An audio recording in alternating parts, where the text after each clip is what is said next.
দুঃসহ সেই স্মৃতি ভুলে স্বাভাবিক হবার চেষ্টা মাইলস্টোনের একাদশ শ্রেণীর ছাত্র সাইমনের।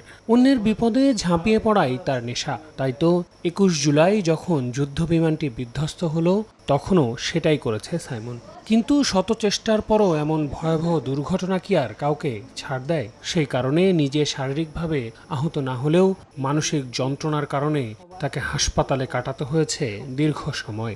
আর্মিরা ছিল, ওদের ওদের দেখে দেখে আমি ভিতরে গেছি, বাচ্চাদের উদ্ধার করছে। যেখানে প্লেনটা ক্র্যাশ হয়েছে ওখানে ছোট বাচ্চারা ছিল, ওখানে আমার বোনও থাকতে পারতো। ওই ভয়টা আমার মনের ভিতরে আর কি চলে আসছিল আর কি। নিজের সন্তানের মানসিক অবস্থা নিয়ে দুশ্চিন্তায় পিতা বেলাল। সেদিনের দুর্ঘটনা বারবার তাকেও যেন মনে করিয়ে দেয় তার হারানো বড় সন্তানের কথা। আমার একটা ছেলে মারা গেছে। পরিবারের কাছে ঢাল হয়ে থাকা এই বাবার লুকোনো চোখের পানি বলে দেয় একটি দুর্ঘটনা কতটা মানসিকভাবে বিপর্যস্ত করে দিয়েছে পুরো পরিবারটিকে। বাঁচাও, আমার বুক ব্যথা, যন্ত্রণা, এই আমার শ্বাস বন্ধ হয়ে গেছে, আমি শেষ হয়ে যাচ্ছি। আর যখন তার টমাটা উঠতো, সে পুরো বাঁকা হয়ে যেত, হাত পা কিছু লড়াইতে পারতো না।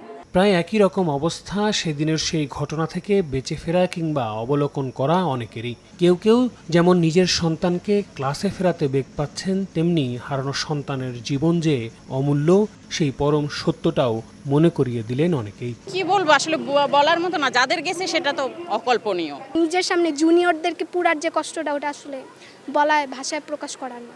এখন যখন স্কুলে যাওয়ার কথা বলতেছে যে না, আমার অনেক বন্ধুরা মারা গেছে, আমি যাব না, যদি আবার প্লেন পড়ে আমি কিভাবে বাইচা ফিরবো। ওখানে উপস্থিত ছিল ওই সব বাচ্চাগুলো অনেক ভয় পেয়ে আছে।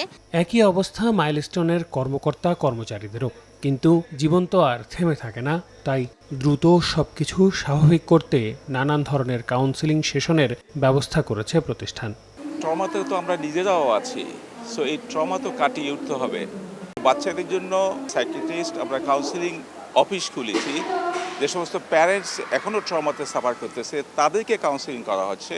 এর সঙ্গে পুরোপুরি একমত জাতীয় মানসিক স্বাস্থ্য ইনস্টিটিউটের এই সহকারী অধ্যাপক। বললেন, দ্রুত স্বাভাবিক জীবনে ফেরা গেলেই ভয়াবহ সেই স্মৃতি থেকে দূরে থাকা সহজ হবে। যাদের ধরুন আগে থেকে স্ট্রেস আছে বা মানসিক রোগের কিছু লক্ষণ ছিল, তাদের কিন্তু দীর্ঘমেয়াদী একটা প্রতিক্রিয়া থাকবে এবং এই রোগটা কন্টিনিউ হতে পারে। যতই তারা এখন কাজকর্মবিহীন থাকবে, তাদের মধ্যে হতাশাটা আরও বেড়ে যাবে। মাইলস্টোন ট্র্যাজেডিতে যারা সন্তান হারিয়েছেন সেই ক্ষতি আর কখনোই পূরণ হবে না। কিন্তু এমন দুর্ঘটনা যাতে আর কখনোই না ঘটে সে বিষয়ে সজাগ থাকতে হবে দায়িত্বশীলদের।